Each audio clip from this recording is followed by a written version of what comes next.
Hello friends, welcome back to channel महापुरुषों की बातें। भागवत जी के छठे अध्याय के श्लोक नंबर 90 से 98 तक उल्लेख है।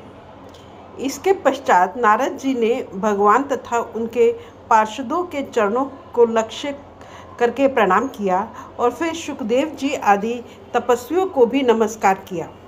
कथा अमृत का पान करने से सब लोगों को बड़ा ही आनंद हुआ। उनका सारा मोह नष्ट हो गया। फिर वे सब लोग अपने अपने स्थानों को चले गए। उस समय सुखदेव जी ने भक्ति को उसके पुत्रों सहित अपने शास्त्र में स्थापित कर दिया।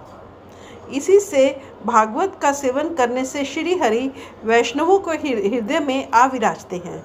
जो लोग दरिद्रता के दुख ज्वर की ज्वाला से दग्ध हो रहे हैं, जिन्हें माया पिशाचिनी ने रोल डाला है तथा जो संसार समुद्र में डूब रहे हैं, उनका कल्याण करने के लिए श्रीमद् भागवत सिंहनाद कर रहा है।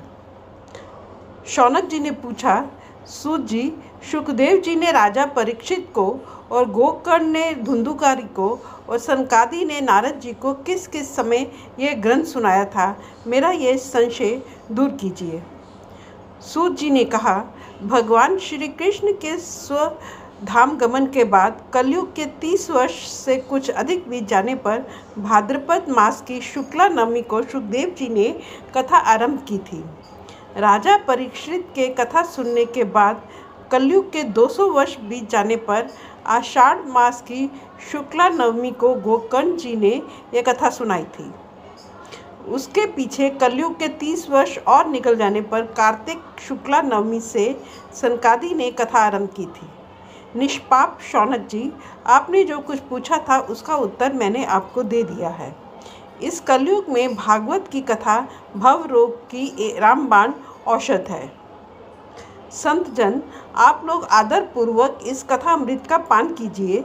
यह श्री कृष्ण को अत्यंत प्रिय, संपूर्ण पापों का नाश करने वाला, मुक्ति का एकमात्र कारण और भक्ति को बढ़ाने वाला है। लोक में अन्य कल्याणकारी साधनों का विचार करने और तीर्थों का सेवन करने से क्या होगा। फ्रेंड्स, अपनी इस वीडियो को आज हम यहीं समाप्त करते हैं। अगले वीडियो में आके पढ़ेंगे। Thank you.